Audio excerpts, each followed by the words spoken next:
Hey guys, welcome to resource point. This is Shishika. आज अभी हम लोग डिस्कस करने वाले रीजन है इसकी करंट अफेयर्स, जो कि हमारी अक्टूबर मंथ की है। तो काफ़ी लेसन हमारी कंप्लीट हो गई है, पॉलिटी पूरी तरीके से। आप लोग ज़रूर इसे भी देख लीजिएगा। आज हम लोग स्टार्ट करेंगे इंटरनेशनल रिलेशंस के साथ। सबसे पहले जो हम लोग इंटरनेशनल रिलेशन देखेंगे, यानी कि हमारी कंट्री जो है दूसरे कंट्री के साथ किस तरीके से रिलेशन को मेंटेन करती है, किस तरीके का हमारा रिलेशन है दूसरे कंट्रीज़ के साथ, उसको हम लोग इंटरनेशनल रिलेशन में देखते हैं। तो इस बार जो भी रिलेशन हमारे न्यूज़ में होंगे उसको हम लोग कंप्लीट करेंगे अक्टूबर मंथ में। सबसे पहले सेंट्रल एशिया डायलॉग, इंडिया और सेंट्रल एशिया डायलॉग के बारे में डिटेल में देखेंगे। इंडिया और क्वाड के बारे में बात करेंगे। मुझे लगता है कि मोर देन 20 डेज़ जो अक्टूबर की थी वो सिर्फ क्वाड के ही डिस्कशन में चले गई। तो क्वाड के बारे में डिटेल में देखेंगे, काफ़ी अच्छे आर्टिकल हैं। और साथ ही साथ वर्ल्ड फूड प्रोग्राम भी देखेंगे, क्यों ये इस बार न्यूज़ में है और क्यों हम लोग इसके बारे में पढ़ रहे हैं वो भी आपको आगे पता चलेगा। और United nation human right councils भी है। इंडिया यूएस डिफेंस एग्रीमेंट देखेंगे जो बेका साइन हुआ है, उसके बारे में बात करेंगे हम लोग। और अर्मेनिया अजरबैजान जो यहाँ पे कॉन्फ्लिक्ट है, एक प्लेस को लेकर, एक छोटी सी जगह है उसको लेकर जो इतना ज़्यादा हंगामा है और कई वर्षों से हंगामा है, उस कॉन्फ्लिक्ट को हम लोग डिटेल में देखेंगे। हालांकि फिर हम लोग नेक्स्ट मंथ में भी पढ़ेंगे, नवंबर मंथ में। जैसे कि आपको अभी पता है कि थोड़ा बहुत जो है सलाह मशवरा कराने की कोशिश की जा रही है, सेटलमेंट इस कॉन्फ्लिक्ट को करने की कोशिश की जा रही है। तो अब देखते हैं कि फ़ैसला क्या आया है, तो वो नवंबर मंथ में पढ़ेंगे। बट हम लोग अभी जो पढ़ेंगे वो देखेंगे कि अर्मेनिया और अजरबैजान के बीच में एक्चुअली क्या प्रॉब्लम है। तो पूरी आर्टिकल तो हम लोग नहीं डिस्कस कर पाएंगे, आई थिंक कि 2-3 ही आर्टिकल डिस्कस करूंगी। तो चलिए स्टार्ट करते हैं। उससे पहले आज की आप लोग मेंस आंसर राइटिंग देख लीजिए और कुछ क्विज है जिसके आंसर आप लोग को देनी है। तो चलिए स्टार्ट करते हैं। आज के लिए आपके पास question, what do you understand by human capital. हमने इसके बारे में डिटेल में देखा था एक आर्टिकल, तो उसके बारे में आपको बतानी है कि ह्यूमन कैपिटल से आप क्या समझते हो, और बताना है कि कैसे ह्यूमन कैपिटल फॉर्मेशन जो है हमारे इकोनॉमिक ग्रोथ और डेवलपमेंट में कंट्रीब्यूट करता है। तो ह्यूमन कैपिटल क्या है और ह्यूमन कैपिटल के फॉर्मेशन से हमारा इकोनॉमिक ग्रोथ कैसे होता है, डेवलपमेंट कैसे होता है, इसके बारे में आपको बातें करनी है, बातें नहीं करनी है, आपको अच्छे से आंसर यहाँ पे प्रिपेयर करना है। आंसर आपको जो लिखनी है 150 वर्ड्स में लिखनी है, 10 मार्क्स की है। और अगर आप हमारे इनिशिएटिव के साथ जुड़ना चाहते हो, आप भी अपने आंसर लिखकर भेजना चाहते हो, एवोल्यूशन कराना चाहते हो, हमारे टीम के द्वारा आपके आंसर को अच्छे तरीके से चेकआउट किया जाता है, देखा जाता है, और फिर आपको एक पूरी तरीके से फीडबैक दी जाती है, मार्क्स भी दिया जाता है कि 10 आउट ऑफ आपके कितने मार्क्स मिले और कहाँ आपको इंप्रूव करने की ज़रूरत है। ईच एंड एवरी पॉइंट आपको बताया जाता है, जो कि हमारे टेलीग्राम ग्रुप में चल रहा है। तो अगर आप इस इनिशिएटिव के साथ जुड़ना चाहते हो तो प्लीज़ हमें मेल कीजिए। आइए कुछ और हम लोग प्रीलिम्स पॉइंट ऑफ व्यू से क्वेश्चन देखते हैं। लास्ट हमने पॉलिटी में कुछ क्वेश्चन डिस्कस किए थे। सबसे पहला है कि डेटा गवर्नेंस क्वालिटी इंडेक्स, सो ये क्या है इसके बारे में देखेंगे। प्रीवियस ईयर क्वेश्चन है यहाँ पे यूपीएससी प्रीलिम्स का, कि इलेक्शन टू द लोकसभा के इलेक्शन के लिए एक नॉमिनेशन पेपर में कौन यहाँ पे फाइल कर सकता है, कौन फिल कर सकता है नॉमिनेशन पेपर को। तो ऑप्शन है कि कोई भी जो इंडिया में रहते हैं। सेकंड है यहाँ पे कि एक रेसिडेंट ऑफ कॉन्स्टिट्यूंसी जहाँ से इलेक्शन वो कंटेस्ट करते हैं।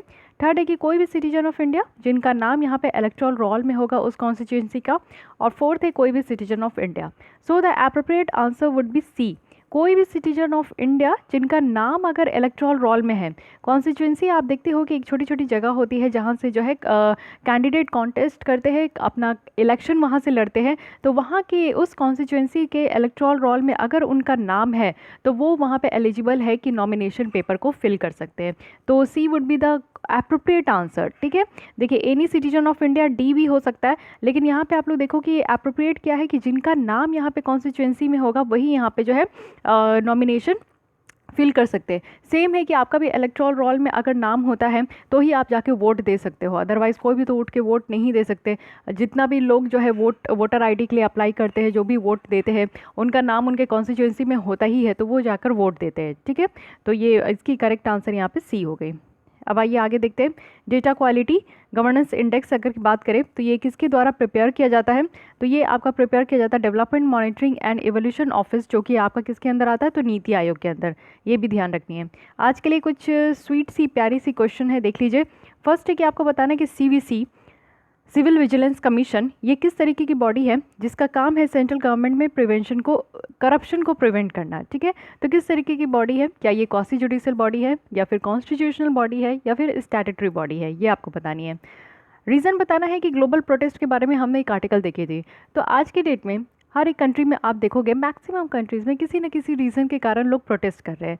तो रीज़न क्या है ये आपको बताना है, कुछ मुद्दे बतानी है कि क्यों यहाँ पे इस तरीके का ग्लोबल प्रोटेस्ट चल रहा है। टीआरपी से रिलेटेड कल हमने एक आर्टिकल देखा था, तो इसमें कुछ छोटी छोटी बातें मैं पूछूंगी। सबसे पहले है कि टीआरपी को जो यहाँ पे मेज़र करते हैं वो बार्क के द्वारा देखा जाता है, ठीक है। तो बार्क के द्वारा यहाँ पे टीआरपी रिजल्ट को कोई एक स्पेसिफिक डे है उस दिन जो है वो हर एक वीक में मींस रिलीज़ करते हैं। तो ये बताना है कि सारे टीवी चैनल्स और टीवी प्रोग्राम की जो रैंकिंग वो रिलीज़ करते हैं किस दिन करते हैं। सेकंड है कि यहाँ पे बार्क के द्वारा कुछ एक मीटर को इंस्टॉल किया जाता है, वो भी यहाँ पे देखने के लिए कि हर एक टीवी चैनल की परफॉर्मेंस कैसी है, क्या उनकी रेटिंग के लिए। तो ये कौन सी मीटर है, मीटर का नाम बताना है, ठीक है। तो आप लोग देख सकते हो कि बहुत ही प्यारा सा क्वेश्चन है और बहुत ही इजी क्वेश्चन है। मुझे नहीं लगता है कि किसी को इस तरीके का क्वेश्चन का आंसर नहीं पता है। नहीं पता है, जब आप मेरी लेसन नहीं देखे हो तभी आपको नहीं पता हो सकता है। अदरवाइज अगर आप रेगुलर मेरे से कांटेक्ट में हो, डेली आप आंसर देख यहाँ पे लेसन देख रहे हो। एक्चुअली मैं यहाँ पे टाइम फिक्स की थी कि 4 बजे आपको लेसन मिल जाएगी, बट पता नहीं यूट्यूब की तरफ से क्या प्रॉब्लम हो रही है कि मैं प्रीमियम में वीडियो लगा रही हूँ तो आपको दिख रहा होगा कि एक दिन के बाद का दिखा रहा है। जैसे मैं 17 को लगाई थी तो वो 18 का दिखा रहा था और टाइमिंग भी बड़ा अजीब था और उस टाइमिंग के हिसाब से वीडियो चल नहीं रहा है।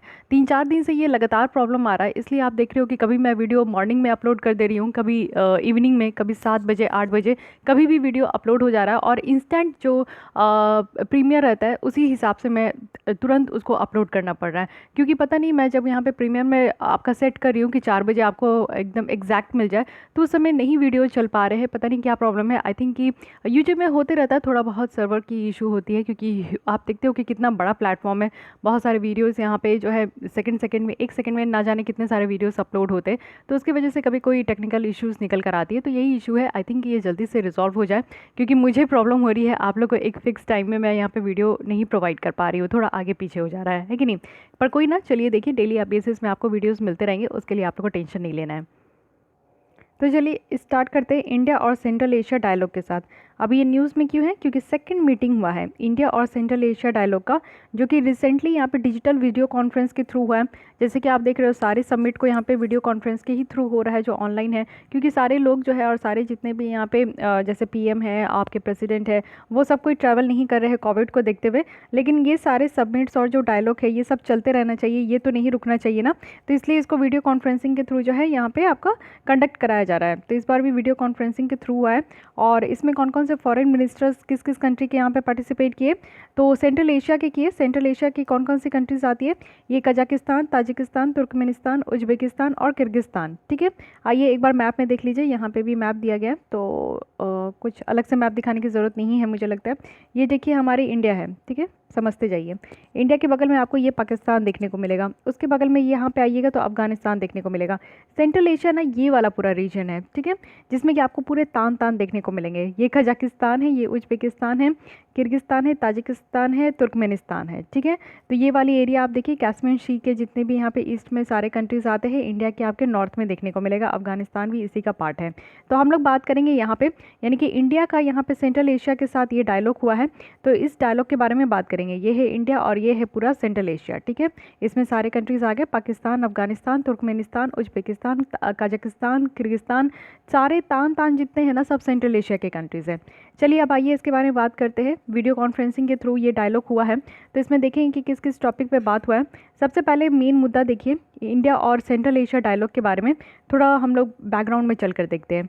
इंडिया का ये डायलॉग है, डायलॉग कहने का मतलब क्या होता है कि नॉर्मल हम लोग मीटिंग करते हैं, जैसे कि इतने सारे बच्चे एक वीडियोस देखते हैं, हमारे जितने फैमिली के सब्सक्राइबर 74,000 के अराउंड है। तो अगर मान लीजिए कि मैं चाहती हूँ कि 1000 जो बच्चे हैं उनके साथ मैं थोड़ा सा इंटरेक्ट करूँ, कुछ बातें करूँ, कुछ आप लोग की अगर जो 2021 में या फिर 2020 में मेंस लिखने वाले हैं उनके साथ कुछ इंटरेक्ट करूं, तो मैं यहाँ पे इतने सारे बच्चों में से सिर्फ कुछ सेलेक्टिव बच्चों को ही यहाँ पे चूज़ करूँगी और कुछ बच्चों के साथ बैठ के बातें करूँगी और कुछ डिस्कशन करूँगी जो हमारे यहाँ पे जो चैनल है उससे रिलेटेड बातों के लिए, कि उनको कौन सी और लेसन चाहिए, किस लेसन में क्या प्रॉब्लम है, किस टॉपिक में प्रॉब्लम है, मैं कैसे प्रोवाइड करूँगी, कब तक प्रोवाइड करूँगी। तो वो सारी चीज़ों को लेकर जब मैं बात करना स्टार्ट करती हूँ तो ये एक तरीके का डायलॉग होगा, ठीक है। तो यहाँ पे भी क्या है कि इंडिया के द्वारा यहाँ पे 5 जो सेंट्रल एशियन कंट्रीज़ हैं उनके साथ जो है डायलॉग स्टार्ट किया गया है। और क्या क्या है यहाँ पे कंट्री, तो अभी आपने देखा Kazakhstan, Tajikistan, Turkmenistan, Uzbekistan, Kyrgyzstan, ठीक है। सारे कंट्रीज़ जो यहाँ पे इस डायलॉग में आपके पार्टिसिपेट किए हैं, लेकिन तुर्कमेनिस्तान के द्वारा ये पार्टिसिपेट नहीं किया गया और ये सारे मेंबर्स जो है ना यहाँ पे जो पार्टिसिपेट की है, एक्सेप्ट जो तुर्कमेनिस्तान के साथ द्वारा ये आपका पार्टिसिपेट किया गया, लेकिन ये बताया जा रहा है कि संघाई और कॉपरेशन ऑर्गेनाइजेशन के, जिसको कि SCO कहते हैं, यहाँ पे भी सारे मेंबर है लेकिन तुर्कमेनिस्तान नहीं है। याद रखिएगा, एक चीज़ आप लोग कंफ्यूज हो सकते हैं कि तुर्कमेनिस्तान है और ताजिकिस्तान है, ठीक है, लेकिन SCO का मेंबर में आपको देखने को मिलेगा कि ताजिकिस्तान है, तुर्कमेनिस्तान नहीं है। सॉरी, SCO के मेंबर में आपको जो है ताजिकिस्तान देखने को मिलेगा, तुर्कमेनिस्तान नहीं है। तुर्क नहीं है, ये याद रखिएगा, ठीक है, SCO में, क्योंकि ये आपका कंफ्यूज हो सकता है। अभी जैसे आपने देखा कि प्रीलिम्स में G20 मेंबर के कंट्रीज़ के बारे में पूछ लिया गया, तो SCO के बारे में भी मेंबर्स कंट्री के बारे में पूछ लिया जा सकता है। टोटल 8 मेंबर है, लेकिन आप लोग कंफ्यूज हो जाओगे। जैसे ही ऑप्शन में तुर्कमेनिस्तान दे दिया जाएगा तो आपको लगेगा कि हाँ बिल्कुल सही है, लेकिन हाँ ये ध्यान रखिएगा, ठीक है। जो फर्स्ट मीटिंग हुआ है इंडिया सेंट्रल एशिया डायलॉग का, वो 2019 में हुआ था और उज्बेकिस्तान के समरकंद वाले रीजन में हुआ था। अफगानिस्तान जो है उनके द्वारा भी फर्स्ट और सेकंड मीटिंग जो है एक स्पेशल इनवाइटी के जैसा अटेंड किया गया, यानी कि स्पेशली उनको बुलाया गया है।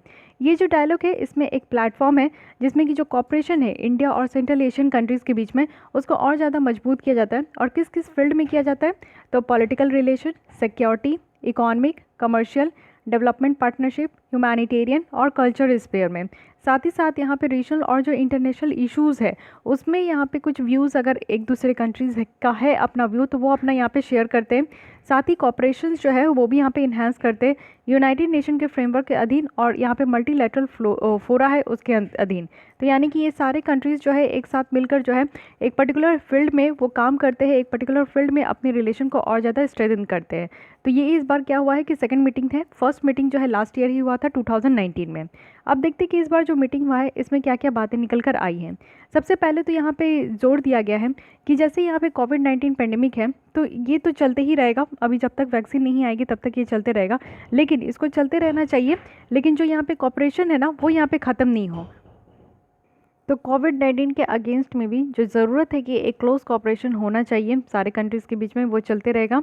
साथ ही जो टेररिज्म का फंडा है वो आप लोग देखो कि सारे कंट्रीज़ यहाँ पे जितने भी सेंट्रल एशिया के हैं वो इनके सारे फॉर्म्स और जो मैनिफेस्टेशंस है जितने भी टेररिज्म का, जो कि टेररिस्ट अटैक आप हमेशा देखते हो कि इंडिया में होते रहता है और भी ऑल ओवर द कंट्रीज़ में भी हो रहे हैं बहुत सारी जगह पे। जैसे आप अभी देखो फ्रांस वगैरह में भी टेररिस्ट अटैक हुए हैं, तो ऑस्ट्रिया में भी हुआ है, तो यहाँ पे उसको कंडेम किया जा रहा है। सारे स्टेट यहाँ पे एक साथ आकर सारे कंट्रीज़ जो है वो यहाँ पे इस तरीके का जो टेररिस्ट अटैक हो रहा है, और जो टेररिस्ट यहाँ पे सेफ हेवन है, जहाँ पे आप देखो कि कुछ कुछ ऐसे कंट्रीज़ है जो कि टेररिस्ट को पनाह देते हैं, यानी कि उनको रहने के लिए जगह देते हैं, उनको और पनपने का मौका देते हैं, उनको बढ़ने के लिए सलाह देते हैं। तो वो सारे कंट्रीज़ को यहाँ पे डिस्ट्रॉय करना है, वो सारे नेटवर्क्स को डिस्ट्रॉय करना है, उनके इंफ्रास्ट्रक्चर को बर्बाद करना है, और सबसे मेन मुद्दा है कि उनके फंडिंग चैनल को पे यहाँ पे रोक लगाना है। टेररिस्ट का जो फंडिंग चैनल है, जो उनको फंड किया जा रहा है ना, उस चीज़ पर सबसे पहले रोक लगाना चाहिए, उसको सबसे पहले जो है कॉट करना चाहिए।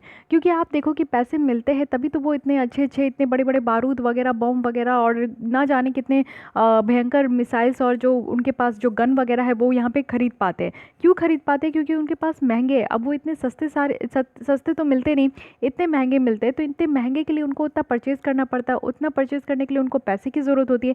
तो ये पैसे कौन सप्लाई करते हैं, किस तरीके से सप्लाई करते हैं, क्या मोड है सप्लाई करने का, सारी चीज़ों को यहाँ पे पकड़ना चाहिए और इसी पे काम करना चाहिए। साथ ही यहाँ पे जो सपोर्ट है एक यूनाइट होकर, सॉवरेन होकर और डेमोक्रेटिक रिपब्लिक होकर जो है अफगानिस्तान के लिए यहाँ पे सपोर्ट लेकर आना है। आपको पता है कि जब से अफगानिस्तान में तालिबान यहाँ पे घुस के बैठ गया है, तब से अफगानिस्तान की हालत ख़राब हो चुकी है। आज के डेट में आप देखोगे कि अफगानिस्तान में 2 गवर्नमेंट है, ठीक है। पहले तो US जो थे वो यहाँ पे घुसे, जब अब ओबामा जी थे तो वो यहाँ पे घुसे थे कि यहाँ पे तालिबान का जो है वो खात्मा कर देंगे, तालिबान को एकदम जड़ से मिटा देंगे। लेकिन जब मिस्टर डोनाल्ड ट्रंप जीत के आए थे उसके बाद से जो है वो यहाँ पे एक बिजनेसमैन है, तो वो बिज़नेस की तरह देखते हैं, और उनको ऐसा लग रहा था कि यहाँ पे जो उनके ट्रुप्स हैं ना वो फालतू का यहाँ पे अपना टाइम वेस्ट कर रहे हैं। तो धीरे धीरे वो अपने ट्रुप्स को वापस बुलाने लगे, और more than half of the troops को वो वापस बुला चुके थे। साथ ही साथ आप लोग देखो कि अफगानिस्तान की स्थिति बहुत ज़्यादा बद से बदतर हो रही है, तो हम लोग को एक साथ आकर यहाँ पे अफगानिस्तान को भी सपोर्ट करना है, जिससे कि अफगानिस्तान को एक यूनाइटेड सॉवरेन और डेमोक्रेटिक रिपब्लिक कंट्रीज़ यहाँ पे बनाने के लिए सोचना है। तो ये सारे 3 मुद्दे हैं जिसको कि हाईलाइट किया गया है। आप देखते हैं कि हम लोग इतना इंटरेस्ट क्यों दिखा रहे हैं सेंट्रल एशिया के साथ, जो है इंडिया यहाँ पे डायलॉग मीटिंग कर रही है, तो कोई ना कोई हमारा फ़ायदा होगा, हमारा बेनिफिट होगा, तभी हम लोग यहाँ पर जुड़ रहे हैं। बिना फ़ायदा के तो हम लोग यहाँ पे लगने वाले हैं नहीं। तो सबसे पहली बात आप समझो कि सेंट्रल एशिया में खनिज का बहुत बड़ा भंडार है, यानी कि मिनरल रिसोर्सेज से तो भरा पड़ा है। ये वाली जो जगह है ना, ये मिनरल रिसोर्सेज का खदान माना जाता है। जैसे कि आप यहाँ पे देखो कि पेट्रोलियम भी है, नेचुरल गैस भी है, एंटीमोनी भी है, एल्यूमिनियम, गोल्ड, सिल्वर, कोल, यूरेनियम, सब कुछ है, जिससे कि हमारी एनर्जी सिक्योरिटी जो है ना वो बहुत अच्छे तरीके से मेंटेन हो जाएगी। सॉरी। गले में खिंच हाँ। तो कोई नहीं। देखिए हम लोग जो है इंडिया को सबसे बड़ी जो हमें प्रॉब्लम होती है वो होती है क्रूड ऑयल की। हमें पेट्रोलियम, डीजल, नेचुरल गैसेस, ये सारी चीज़ों की बहुत ज़्यादा ज़रूरत होती है। और हम लोग किसके ऊपर डिपेंडेंट होते हैं? हम लोग वेस्ट एशिया के ऊपर डिपेंडेंट होते हैं। उनसे जो है ना हम लोग इतना ज़्यादा डिपेंडेंट हो गए, क्योंकि आप देखते हो कि वेस्ट एशिया में कभी भी शांति नहीं होती है। वो ऐसे कंट्रीज़ है ना जो हमेशा लड़ाई में इन्वॉल्व होते हैं, और अगर शांति भी वो मेंटेन करना चाहते हैं ना, तो और भी जो जितने बड़े बड़े डेवलप्ड कंट्रीज़ है, जैसे यूएस है, रशिया है, चाइना, इनको कहीं ना कहीं से प्रॉब्लम हो जाता है, वो लगा देते हैं इन बेचारों पे सैंक्शन। और हम लोग डिपेंडेंट है यहाँ पे ईरान, इराक, सऊदी अरेबिया से, जो कि ह्यूज नंबर पे जो है ना हम लोग अपने क्रूड ऑयल मंगवाते हैं। तो उनमें अगर कुछ प्रॉब्लम हो गया, ड्रोन अटैक हो गया, उनमें सैंक्शन लग गया, तो हमें प्रॉब्लम हो जाती है। हमें भैया इतने महंगे में जो है पेट्रोल खरीदना पड़ता है, इतने महंगे पे क्रूड ऑयल खरीदना पड़ता है, और हमारे यहाँ की आम जनता की जो पॉकेट पे ना है ना, वो मार पड़ता है। जैसे आप देखो कि अगर क्रूड ऑयल की प्राइस बढ़ती है तो आप लोग जो है वो 1 लीटर 80 रुपीज़ 90 रुपीज़ तक चले जाते हैं पेट्रोल की, जो कि बहुत ज़्यादा है, हर कोई इसको अफोर्ड नहीं कर सकते हैं। तो ये वाली प्रॉब्लम देखने को मिलती है। तो इसीलिए अगर मानो कि एक ऑल्टरनेटिव तरीका है ना, कि अगर वेस्ट एशिया में जैसे सऊदी अरेबिया में उनके जो ऑयल का जो खदान था, फैक्ट्री था, उसी में ही अटैक हो गया था, ड्रोन अटैक कर दिया गया था। तो अगर कुछ भी होता है सऊदी अरेबिया में, तो हमें, और सऊदी अरेबिया, ईरान, इराक में कुछ भी होता है, तो हमें एक तरीके का सहूलियत तो होगा, तो कि कोई बात नहीं, आप लोग लड़ो कटो मरो, हमारे पास ऑल्टरनेटिव है, हम लोग कहीं और से भी जो है कच्चा तेल, हम लोग पेट्रोलियम, नेचुरल गैस, ये सारी चीज़ें हम लोग मंगवा सकते हैं। तो ऑल्टरनेटिव होने का बहुत ज़्यादा ज़रूरी है। हमेशा एक बैकअप प्लान लेकर चलिए, चाहे किसी भी फील्ड में आप लोग क्यों नहीं चल रहे हो। ऐसे भी बोला जाता है कि अगर आप यूपीएससी की प्रिपरेशन कर रहे हो तो उसके लिए भी आपका बी प्लान होना बहुत ज़्यादा ज़रूरी है। फुल्ली डिपेंडेंट कभी भी मत होइए, क्योंकि यूपीएससी का अगर आप सक्सेस रेट देखोगे ना, तो वो लेस देन 1% है। जितने बच्चे यहाँ पे आप बैठते हो, जैसे 5 लाख स्टूडेंट्स यहाँ पे हर एक साल एग्जाम दे रहे हैं, 5 लाख में से कितने यहाँ पे सेलेक्ट होकर आते हैं? Less than 1000। तो जस्ट इमेजिन कि लेस देन 1000, यानी कि 5 लाख में अगर आप रेशियो भी निकालोगे ना, तो ये 0 पॉइंट समथिंग में कुछ आएगा आपका सक्सेस रेट। तो सक्सेस रेट बहुत कम है, इसलिए कंपटीशन ये बहुत ज़्यादा टफ हो जाता है। इट डजेंट मीन कि जो यहाँ पे नहीं क्लियर कर पाते हैं बच्चे, वो यहाँ पे इंटेलिजेंट नहीं है, वो यूपीएससी को डिजर्व नहीं करते, इसका मतलब नहीं होता है। अब क्या कर सकते हैं, एक सीट यहाँ पे डिफाइंड है, तो उसी के तहत यहाँ पे बच्चों को सेलेक्ट करना पड़ता है, ठीक है। तो इसलिए आपका बी प्लान भी होना चाहिए, जिससे क्या होगा ना कि अगर आप यूपीएससी में नहीं क्लियर कर पाओगे, क्योंकि अटेम्प्ट भी तो लिमिटेड है, ओनली 6 अटेम्प्ट्स आर देयर, तो अगर आप यूपीएससी में नहीं क्लियर कर पाओगे तो बी प्लान शुड भी देयर, कि आप लोग उसमें अपना काम कर सको। ऐसा नहीं है कि बहुत सारे बच्चे क्या होते हैं कि 6 अटेम्प्ट लगा देते हैं और उसके बाद सुसाइड कर लेते हैं। तो दैट इज़ नॉट वर्थ ना। आपकी लाइफ इतनी सस्ती नहीं है कि आप एक एग्ज़ाम के लिए अपने आप को किल कर दो, अपनी लाइफ को ओवर कर दो। Your life is not only your life, बहुत सारे लोगों से आप लोग जुड़े हुए भी हो, है कि नहीं। तो ये एक सेल्फिश काइंड की माइंड हो जाती है लोगों की कि नहीं, और एक स्टबर्न नेचर हो जाता है कि नहीं, मुझे यूपीएससी ही क्रैक करना है। Take it as a passion. अगर आप चाहते हो कि सिविल सर्वेंट बनना तो बहुत अच्छी बात है, but this should be a B plan, ठीक है। तो यही चीज़ है कि इंडिया को भी हर एक सेक्टर्स में बी प्लान लेकर चलना है। और बात तो कर रहे हैं हम लोग इकॉनमी की। इकॉनमी में बात आती है तो उसमें बी प्लान क्या, CDB प्लान होनी चाहिए। जैसे चाइना और अमेरिका को देखिए, वो लोग कैसे करके चलते हैं। तो हमारे यहाँ तो खुद का एक प्रोडक्शन होना ही चाहिए। बात करते हैं हम लोग आत्मनिर्भर की, तो वो तो होना ही चाहिए। बट अगर हम लोग, उसको होने में टाइम लगेगा, अचानक से तो कुछ भी नहीं हो जाता ना, उसको होने में टाइम लगेगा। तो अगर हमारे पास ऑल्टरनेटिव अवेलेबल है तो हम लोग को उस पर भी फोकस करके चलना चाहिए। सेकेंड थिंग है कोल। कोल, आप लोग पता है कि हमारे कंट्री में प्रोडक्शन कोल का अच्छा खासा होता है, बट हम लोग जो पीछे रह जाते हैं ना, वो क्वालिटी इशू में पीछे रह जाते हैं। हमारे कोल की क्वालिटी बहुत भद्दी है, ऐसी भद्दी है कि उससे जो ग्रीन हाउस गैसेस का इमिशन होता है वो बहुत ज़्यादा होता है। इसलिए हम लोग जितना भी प्रोडक्शन अपने कंट्री में करते हैं ना, उतना हमें इंपोर्ट भी कराना होता है कोल का। तो हम लोग कोल जो है बहुत सारे कंट्री से इंपोर्ट कराते हैं, बट ये सेंट्रल एशिया में जो है ना खदान है, मतलब कि एक बहुत बड़ा जो है आपको एक कोल का भंडार देखने को मिलेगा। तो एक बहुत अच्छा तरीका भी है कि चलो कोल इधर से भी मंगवा लेंगे, यूरेनियम भी मंगवा लेंगे। फॉर एग्जाम्पल आप देखो कि यूरेनियम का सबसे ज़्यादा रिजर्व कहाँ है पूरे वर्ल्ड वाइड में? तो ये है कजाकिस्तान। कजाकिस्तान फेमस है, काफ़ी क्वेश्चंस भी पूछे गए हैं इससे, स्टेट पीसीएस में तो बराबर ये रिपीट होते रहता है क्वेश्चन। तो इस तरीके से सबसे पहला फ़ायदा तो यही है, सबसे पहला और सबसे मेजर फ़ायदा है। सेकेंड है यहाँ पे कि इंडिया का रोल अगर आप देखोगे तो अफगानिस्तान की जो पीस नेगोशिएशन में हम लोग काफ़ी मदद करते हैं, क्योंकि अफगानिस्तान के साथ हमारी रिलेशन स्टार्टिंग से ही बहुत अच्छी है। वो तो बीच में हमारे टांग लड़ाने पाकिस्तान आ जाता है, लेकिन अगर आप मैप में भी देखोगे तो हम थोड़े दूर है, क्योंकि हमारे बीच में एक काट यहाँ पे जिसको बोलते हैं ना कबाब में हड्डी, वो है पाकिस्तान। यहाँ पे इंडिया और अफगानिस्तान के बीच में काम करता है। लेकिन हम लोग की यहाँ पे अफगानिस्तान की जो हालत है ना, हम लोग को ये पसंद नहीं है। हम लोग हमेशा चाहते हैं कि अफगानिस्तान में शांति हो। उसके लिए हमारे द्वारा एक पॉलिसी चलाया जा रहा है जिसको हम लोग Afghan lead, Afghan own and Afghan control peace process कहते हैं, ठीक है, जिसमें कि सेंट्रल एशियन कंट्रीज़ के द्वारा यहाँ पे सपोर्ट भी प्रोवाइड किया जा सकता है। सेकंड थिंग है कि कनेक्टिविटी। कनेक्टिविटी क्या है कि सेंट्रल एशिया आप देखो कि मिडिल में है, यूरेशियन कॉन्टिनेंट के मिडिल में आता है। तो इससे क्या है ना कि हमारी यूरोप कंट्रीज़ में जो कनेक्टिविटी है वो ज़्यादा इंक्रीज़ हो सकती है, क्योंकि यहाँ पे आप लोग देखो कि डायरेक्ट है। 1 सेकेंड, हाँ, यहाँ पे आप लोग देख सकते हो कि ये यूरोपियन कंट्रीज़ यहाँ पे आ जाएगा, ये रशिया है। तो हम लोग जो है ना यहाँ पे अगर सेंट्रल एशिया से कांटेक्ट भिड़ा के रखते हैं, सेंट्रल एशिया से कांटेक्ट अगर हमारी अच्छी होती है, दोस्ती बढ़िया होती है, तो इससे हम लोग रशिया में भी जा सकते हैं डायरेक्ट, और इससे हम लोग जो है यूरोप कंट्रीज़ में भी डायरेक्ट जा सकते हैं, ठीक है। नहीं तो क्या होता है कि हमें समुद्री रास्ता से घूम कर पूरा जाना पड़ता है, यहाँ से भी घूम कर चाइना को बाईपास करते हुए जाना पड़ता है। तो वो लॉन्ग रूट है और वो सी रूट है, तो हमें लैंड रूट के थ्रू भी जो है ना हम लोग यहीं से शॉर्टकट मार सकते हैं। तो हमारा जो है एक अच्छा खासा जो है रिच हो सकता है, कनेक्टिविटी बढ़ सकती है यूरोप में। तो ये एक बेटर तरीका देख सकते हो। साथ ही साथ आप लोग को पता है कि एक यहाँ पे international north south transport corridor चल रहा है, तो इसमें भी हमारी यहाँ पे और सहूलियत हो जाएगी। इकोनॉमिक अपॉर्चुनिटी की अगर बात करें तो सेंट्रल एशिया एक ह्यूज कंज्यूमर मार्केट है, और consumer market goods and services का है। तो हम आप लोग समझो कि इंडिया के द्वारा यहाँ पे काफ़ी सर्विसेज भी प्रोवाइड की जाती है, जैसे कि आईटी सर्विस है, टूरिज्म है, टी है, फार्मास्यूटिकल है।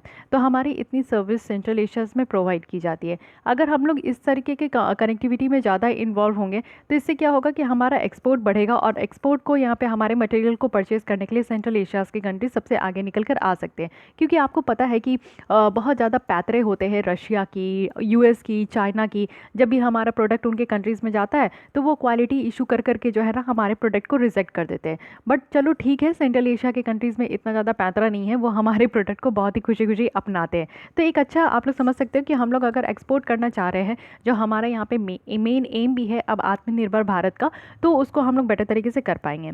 साथ ही रीजनल पीस और जो स्टेबिलिटी है उसको हम लोग इंश्योर कर पाएंगे। आपको पता है कि हम लोग बहुत शांत तरीके के कंट्री है, हमें शांति पसंद है, हमें जो है लड़ाई झगड़ा बिल्कुल भी पसंद नहीं है। तो जैसा हम चाहते हैं, जैसा हमें लगता है कि हम जैसे दूसरे कंट्रीज़ के साथ कभी भी नहीं लड़ते हैं, हम लोग कभी भी किसी को ना मारते हैं, ना किसी को धमकाते हैं, ना किसी कोई हमें भी धमकाता है ना, तो हमारे कंट्री के जो डिफेंस मिनिस्टर हैं वो आप देखोगे कि बहुत प्यार से बात करते हैं। हम लोग तुरंत से रिटेलिएट नहीं करते। अब बात अलग है कि अगर पानी सर से ऊपर हो जाए तो वैसे वैसे लोगों को जो है मज़ा चखाना ही पड़ता है, लेकिन फिर भी आप देखोगे कि मैक्सिमम टाइम जो है हमारे द्वारा बहुत अच्छे से रिस्पॉन्ड किया जाता है। तो हम लोग एक ठंडे मिजाज के इंसान हैं।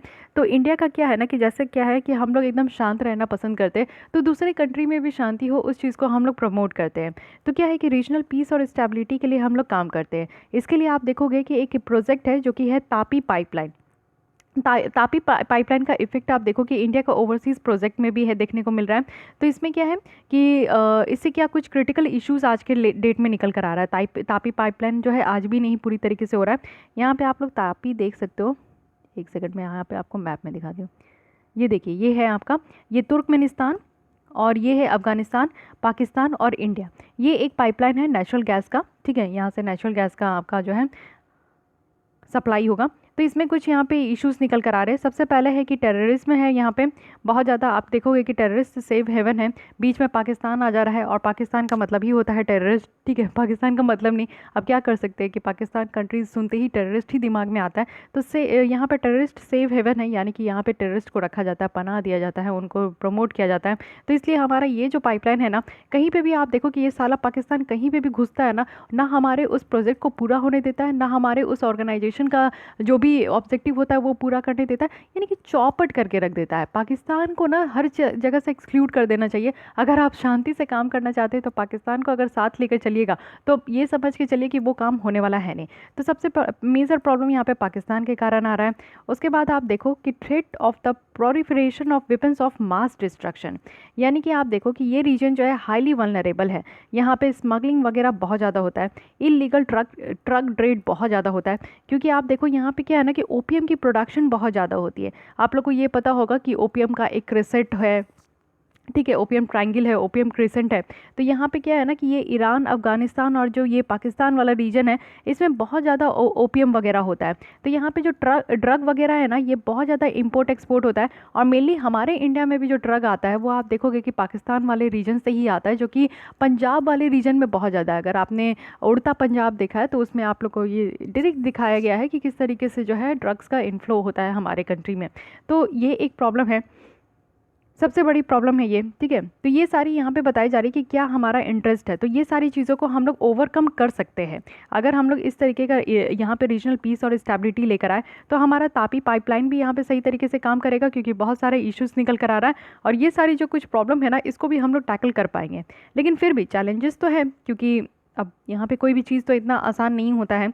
तो चैलेंजेस क्या है कि यहाँ पे चाइना का जो है ना सेंट्रल एशिया में इन्फ्लुएंस बहुत बढ़ते जा रहा है।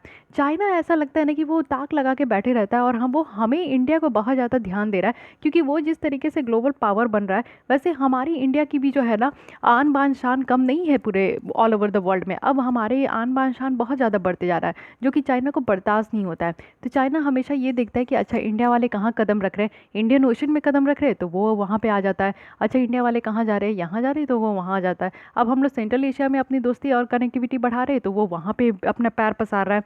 तो आप लोग देखो कि चाइना का ऑलरेडी यहाँ पे एक BRI स्कीम है जिसको कि one belt one road initiative कहते हैं।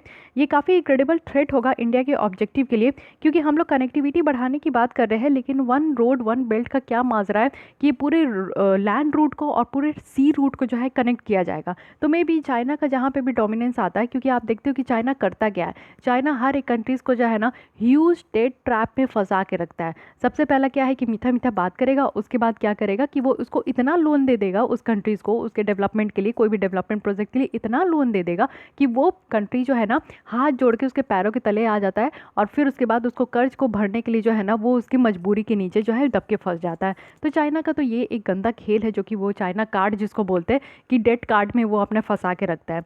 तो ये काम है यहाँ पे। तो चाइना का जहाँ पे भी बढ़ता इन्फ्लुएंस है वहाँ पे हमें प्रॉब्लम होता है। लैक ऑफ एसेसिबिलिटी है, यानी कि आप देखोगे कि हम लोग ज़्यादातर जो है ना यहाँ पे फिजिकल बॉर्डर को शेयर नहीं करते सेंट्रल एशिया के साथ, कि सिर्फ आपको देखने को मिलेगा कि हम लोग पाकिस्तान के साथ ही शेयर करते हैं। अफगानिस्तान वाला भी जो रीजन इंडिया के साथ शेयर होता है वो POK वाला रीजन है, जो पाकिस्तान ऑक्यूपाइड रीजन है ना, वहाँ से हमारा अफगानिस्तान का रीजन जो है वो शेयर होता है। लेकिन आप चाइना से देख सकते हो कि बहुत ही ज़्यादा इनका बाउंड्री शेयर होता है। चाइना का आप देखो कजाकिस्तान है, किर्गिस्तान है, ताजिकिस्तान है और यहाँ पे पाकिस्तान है। तो ये सारे रीजन बहुत अच्छे तरीके से यहाँ पे आपका शेयर होता है। तो इसलिए जो फिजिकल बाउंड्री है, जो शेयरिंग आप देखोगे सेंट्रल एशिया का फिजिकल बाउंड्री, वो चाइना से ज़्यादा क्लोज है एज कंपैरिजन टू इंडिया। तो चाइना जल्दी से यहाँ पे दौड़ के आ जाएगा, इंडिया को आने में थोड़ा टाइम लगेगा, ठीक है। हमें तो पाकिस्तान को क्रॉस करना, अफगानिस्तान को क्रॉस करना है, तब जाके हम लोग सेंट्रल एशिया में पहुँचेंगे। तो हमारी एसेसिबिलिटी भी कम है। थर्ड है यहाँ पे कि डोमेस्टिक चैलेंजेस बहुत ज़्यादा इस रीजन के द्वारा फेस किया जाता है, जैसे कि रीजनल एक्सट्रीमिस्ट हो गए, ऑथोरिटेरियन यहाँ पे रिजिम है, टेररिज्म है, ऑन गोइंग कॉन्फ्लिक्ट आपको देखने को मिलता है। तो ये सब इंडिया का जो इकोनॉमिक इंटरेस्ट है ना उसमें एक तरीके का चैलेंज लेकर आ रहा है। तो ये सारी कुछ प्रॉब्लम देखने को मिल रहा है। वे फॉरवर्ड में बताया जा रहा है कि इंडिया को यहाँ पे हिस्टोरिकल, कल्चर और जो सिविलाइजेशन बॉन्ड है उसको लिवरेज करना चाहिए, साथ ही साथ ट्रेडिशनली भी क्लोज होना चाहिए, पीपल टू पीपल्स कॉन्टैक्ट करना चाहिए। और उसके साथ साथ आप देखो कि यहाँ पे हमारा जो ICABC है वो यहाँ पे हेल्प करेगा कि कैसे हम लोग बिजनेस लिंकेज को प्रमोट करें, ग्रेटर अंडरस्टैंडिंग लेकर आए टैक्सेशन वगैरह को लेकर, बिजनेस रेगुलेशंस को लेकर। और साथ ही साथ आप देखो कि सेंट्रल एशिया का जो डायलॉग है ना, इंडिया के पास एक अपॉर्चुनिटी है कि वो यहाँ पे अफगानिस्तान में एक अच्छा खासा इकोनॉमिक रिकंस्ट्रक्शंस कर सकता है। और इंडिया को यहाँ पे इफेक्टिवली चाबहार पोर्ट यूज़ करना चाहिए ईरान में, कि वो यहाँ पे एक अच्छा खासा जो है कम्युनिकेशन सेंट्रल एशियन मार्केट के साथ यहाँ पे ट्रेड और ट्रांसपोर्ट को इस्टेब्लिश कर सके। तो हमारे द्वारा चाबहार पोर्ट जो है वो ईरान में इस्टेब्लिश की जा रही है। तो थोड़ा इस मैप में आकर देखिए, आपकी यहाँ पे अंडरस्टैंडिंग और ज़्यादा डेवलप होगी। ये हमारा भारत है, ठीक है, प्यारा भारत, ये कबाब में हड्डी, ओके, हमारे और अफ़गानिस्तान के बीच में। और यहाँ पे आप देखो कि ये ईरान है। तो हम लोग यहाँ पे चाबार पोर्ट यहाँ पे बना रहे हैं। चाबार पोर्ट बनाने का क्या मतलब होता है? चाबार पोर्ट ऐसे, जैसे कि मैं यहाँ पे बताई ना कि मान लीजिए ये आपका पाकिस्तान है, ये अफ़गानिस्तान है, तो हमें अगर यहाँ पे जाना है, सेंट्रल एशिया में जाना है, तो हमें इन दोनों कंट्री को क्रॉस करके जाना होगा। और आपको पता है कि पाकिस्तान से इतना अच्छा रिलेशन है कि ये हमारी जो यहाँ पे ट्रैवलिंग है, ये हमारा ट्रेड वगैरह है, वो काफ़ी ज़्यादा रोक के रखता है, बर्दाश्त नहीं होता है इन्हें। इसलिए हम लोग क्या कर रहे हैं ना, हम लोग कम स्मार्ट नहीं है, बहुत स्मार्ट है इंडियन वाले। हम लोग एक ऑल्टरनेटिव यहाँ से भी लेकर आए कि हम लोग सी रूट से होते हुए, ईरान से हमारी दोस्ती बहुत अच्छी है, तो यहाँ पे हम लोग एक ग्वादर पोर्ट नहीं, यहाँ पे चाबार पोर्ट बना रहे। चाबार पोर्ट से क्या होगा कि यहाँ पे हम लोग लैंड रूट से कनेक्ट होंगे, और डायरेक्ट आप लोग देखोगे कि ईरान से जो है ना, अफगानिस्तान में हम लोग यहाँ पे एक मतलब कि रोड बना रहे हैं, फिर रेल रूट बना रहे हैं, और उसके बाद अफगानिस्तान के अगर हम लोग यहाँ से ईरान से अफगानिस्तान पहुँचेंगे, और उसके बाद तो हम लोग हर जगह यहाँ पे सेंट्रल एशिया में पहुँच जाएंगे, है कि नहीं? कहीं से भी प्रॉब्लम नहीं होगा। तो कई बार ये पूछा जाता है कि चाबार पोर्ट कहाँ बन रहा है, तो ईरान में बनाया जा रहा है। यूपीएससी में ऑलरेडी क्वेश्चन पूछा गया है, तो नेक्स्ट टाइम मैं उसका रिवीजन करा दूंगी। गल्फ ऑफ ओमान के ऊपर है। और वही आप देखो कि चाइना के द्वारा क्या किया जा रहा है कि पाकिस्तान में वो यहाँ पे ग्वादर पोर्ट बना रहे हैं, ठीक है। तो चाइना का यहाँ पे भी दबदबा है, लेकिन हम लोग यहाँ पे इसलिए बना रहे हैं क्योंकि हम लोग यहाँ से जो है आराम से अफगानिस्तान में रीच कर सके, इसको बाईपास करने के लिए, क्योंकि पाकिस्तान बीच में है, तो इसलिए हम लोग यहाँ से रास्ता ढूंढ रहे हैं। तो इससे क्या होगा ना कि हम लोग चाइना यहाँ पे अफगानिस्तान में भी पहुँच पाएंगे। तो इंडिया को इस पर फोकस करना चाहिए, क्योंकि अभी आप लोग को पता है कि क्या हो चुका था। लास्ट मंथ में ही हम लोग ने डिस्कस किया था कि जो यहाँ पे चाबार पोर्ट जो हम लोग को बनाना था, उसके बाद एक लैंड रूट यहाँ पे कनेक्ट करना है अफगानिस्तान में, और उसके बाद जो है यहाँ पे एक रेल रूट भी बनाना था। तो ये प्रोजेक्ट जो है पिछले 4 साल से जो है इंडिया वाले इतने स्लो तरीके से बना रहे थे कि हमसे जो है ये प्रोजेक्ट छीनकर चाइना को दे दिया गया ईरान के द्वारा। तो ये एक काम कर दिया गया कि हमारा प्रोजेक्ट भी जो ये है वो चाइना यहाँ पे आके हथिया गया। तो वो बात अलग है, लेकिन हम लोग को अपने प्रोजेक्ट पे ज़्यादा ध्यान देने की ज़रूरत है। इस तरीके से हम लोग ढिलाई नहीं दे सकते। हमारा जो मोटिव है, हमारा जो फंडा है, उसको पूरा करना हमारी मकसद है, हमें करना ही चाहिए। तो ये बातें यहाँ पे बताई जा रही है। कंक्लूजन में बताया जा रहा है कि इंडिया और जो सेंट्रल एशिया है वो एक कॉमन चैलेंज फेस कर रहे हैं। दोनों में क्या कॉमन है? टेररिज्म है, ड्रग ट्रैफिकिंग है, जैसे और भी इश्यूज़ हैं। तो ये सारे जो कॉमनिटीज़ हैं हमारे कंट्रीज़ के बीच में, एक जो कॉमन है, ये हमारे नेचुरल पार्टनर निकल कर आएंगे। जैसे कि आप देखते हो कि आप अगर यहाँ पे आप देखो कि कोई भी एग्ज़ाम अगर क्लियर नहीं हो रहा है, सामने वाला का क्लियर नहीं हो रहा है, तो आप लोग जो है ना एक दूसरे के दर्द को बहुत अच्छे तरीके से समझते हो। इससे बेटर भी आप ये देखोगे कि अगर किसी का ब्रेकअप हुआ है और आपको वैसे ही लोग मिल जाए जिसका ब्रेकअप हुआ है, तो आपकी उससे बहुत बनेगी, ठीक है। क्योंकि बाकी लोग तो आपको लेक्चर देंगे कि चलो मूव ऑन हो जाओ, चलो छोड़ो यार, उससे अच्छी लड़की मिलेगी यार, उससे अच्छा लड़का मिलेगा, अच्छा हुआ वो छोड़ के चला गया, अच्छा हुआ वो छोड़ के चले गई।